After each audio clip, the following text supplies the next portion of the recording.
Yo, what's going on, Dragon Ballers? Welcome back to another discussion video. In today's video, we're talking about a lot of interconnected things as it results to Vegeks. Man, Vegeks as like a leader in strategy has to have the most videos dedicated to itself on my channel. It's definitely gonna go down as one of the best leaders, strongest leaders of all time. But basically today what we're going to talk about is, can Vegeks move forward into the set 12 meta? You have a lot of players saying it can, a lot of players saying it cannot.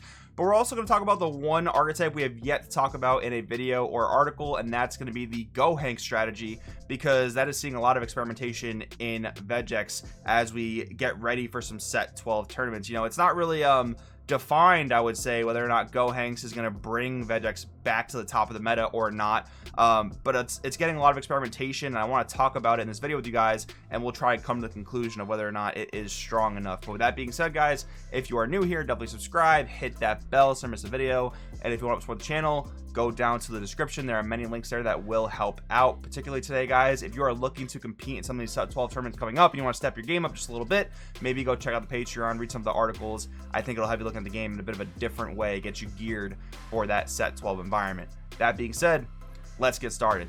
Looking at Vegeks, man, we've talked about it so many times. This leader had to have 4 different hits on the ban list just to, I guess, make it in a quote-unquote healthy state, I guess, at least in the eyes of Bandai.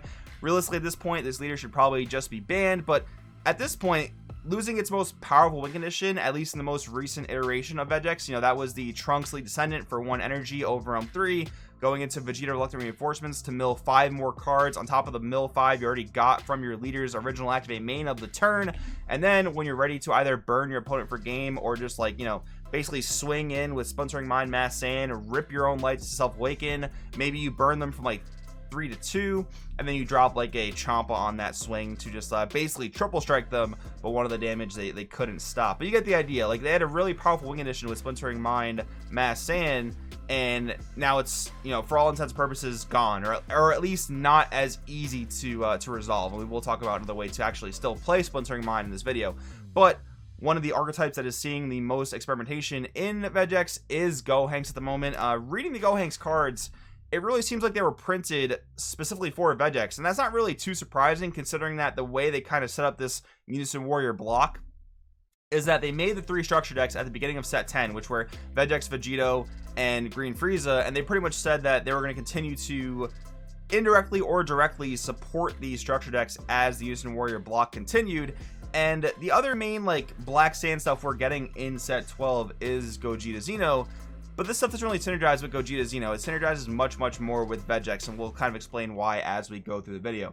So we have Gohanks Apocalyptic Future. He is our tournament pack card for the deck. He is a unique activate main. Basically, you send 1 Gohan Xeno and 1 Trunks Xeno from your drop area to your warp, and you play this card from your hand for 0 energy.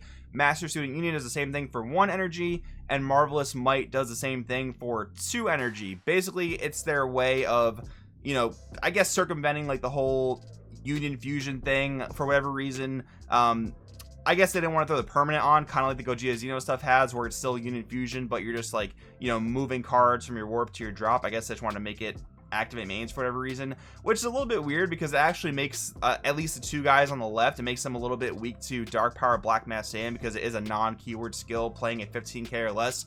Marvelous Might obviously is big enough to get over that, but it is just a little bit weird. But anyways, let's read the other effects on these cards besides just how to play them. So Apocalyptic Future says, activate main for 1 energy if your leader card is a Black Sand card and you place this card at the bottom of your deck from your drop area.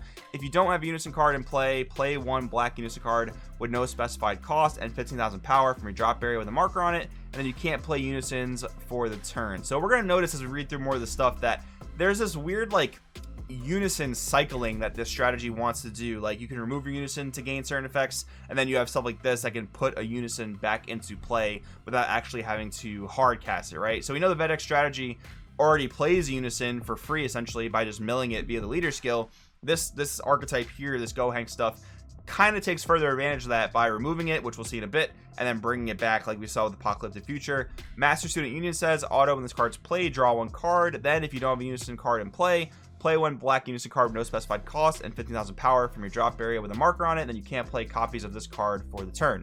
Then Marvelous Might says, activate main if you have a Black Unison card in play, place this card in its owner's drop area, then play 1 Son Gohan Xeno with energy cost of 1 and 1 Trunks Xeno with energy cost of 1 from your deck or drop area.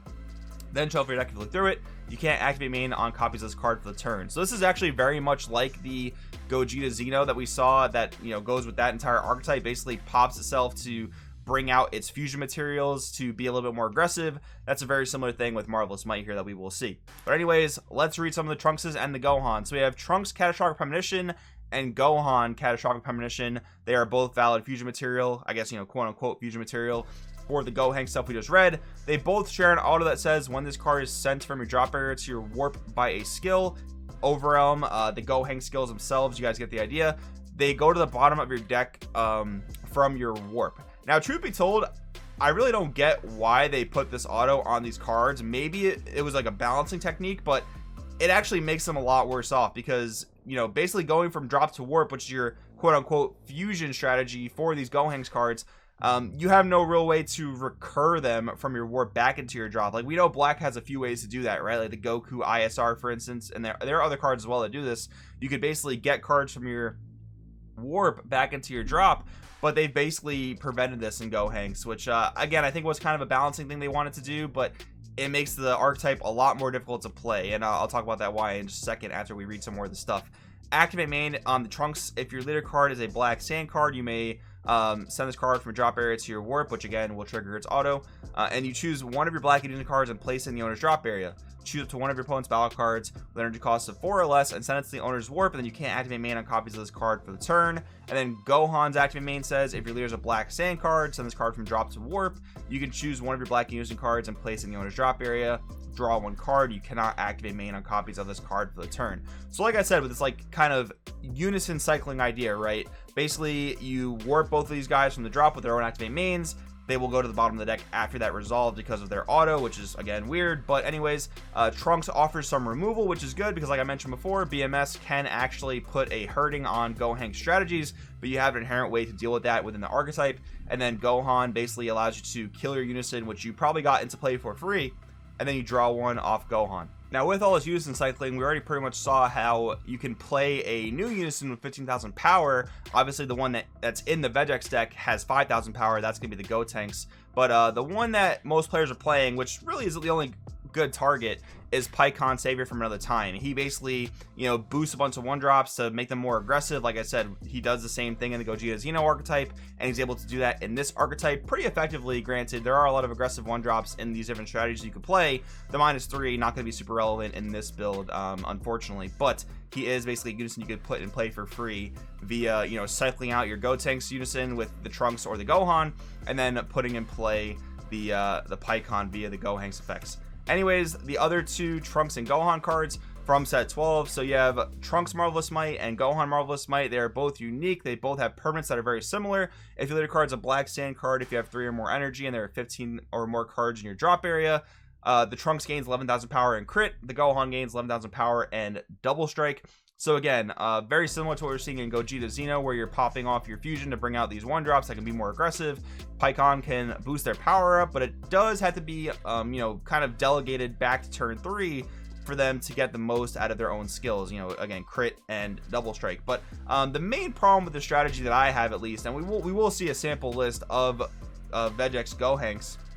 There are not many good Gohan Xenos to play. There are a ton of good Trunkses to play. There's the Trunks free blocker when you mill it off of Vegeks. There's also the Trunks super combo. Gohan's also getting a super combo in set 12, but obviously you can't play 8 super combos, and honestly Trunks is way better because in Vegeks sparking is far more relevant since you can't control yourself awaken and you mill 5 every single turn. There's not a ton of good Gohans to play. You can also play Sun Gohan Changing History, which is the I guess you can call it the blue draft box silver bullet that came out in draft box 6. He is a Gohan Xeno that you probably should play in this strategy because he is just a play, draw 1, and if you happen to go up against blue, he just gives you a little bit more added value. But yeah, not a lot of great Gohans to play, which makes the strategy a little bit more clunky.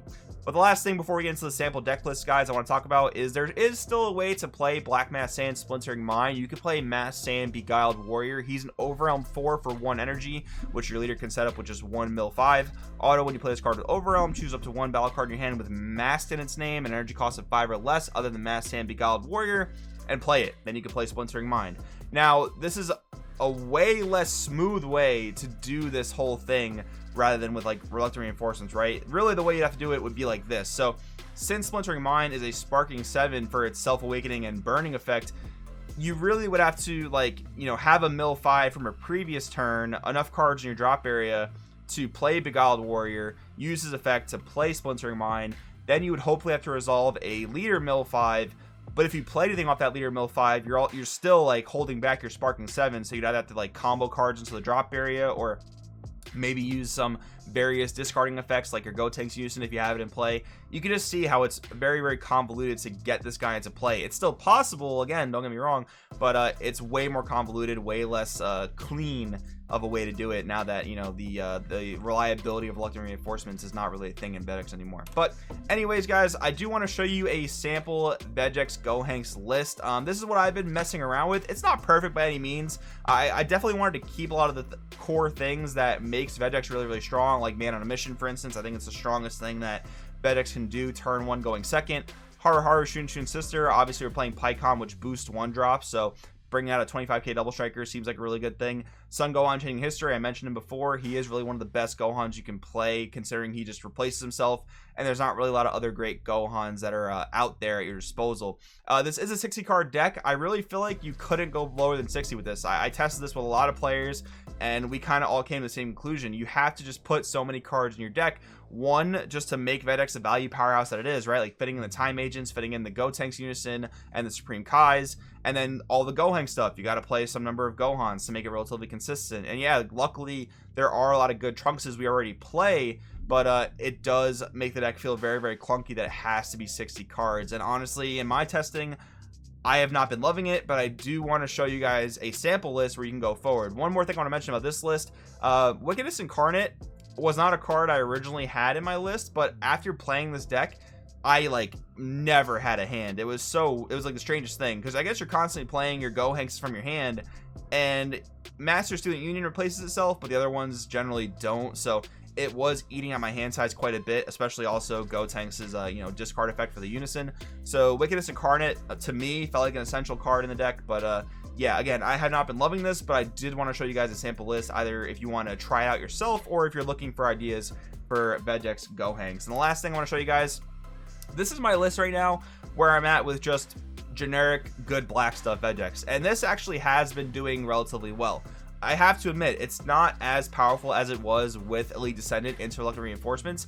You lose a lot of consistency by losing that strategy, because, you know, in one turn you can mill 10 cards. Obviously you have a much higher chance of playing battle cards and doing free Vegeks things if you mill 10 in a turn as opposed to 5, right? And I've already said you lost one of your stronger win cons with Splintering Mine. But this version of the deck still does a lot of powerful things. I mean, Extinction Attack, great card in the meta, lots of drop area interruption, plus milling additional cards is solid. Koitsukai is a good card as well, because we're seeing a lot more like Heroic Prospects in the format, Topo Righteous Aid in the format. It looks like Red's going to be a little bit more popular going in set 12, so that's really good there.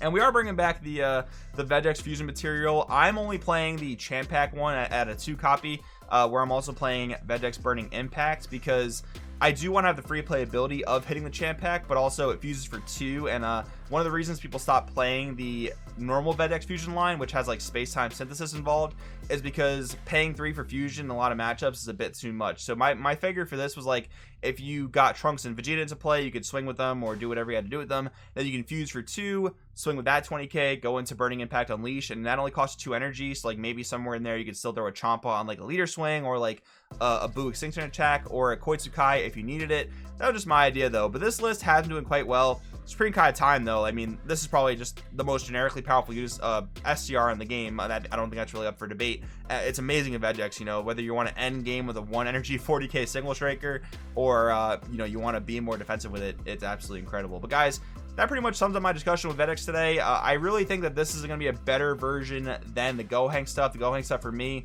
just been way too clunky, but I do want in the comments below what you think. You agree, disagree? Has Gohanks been working out well for you? Let me know. Thanks for watching. I'll see you guys next time.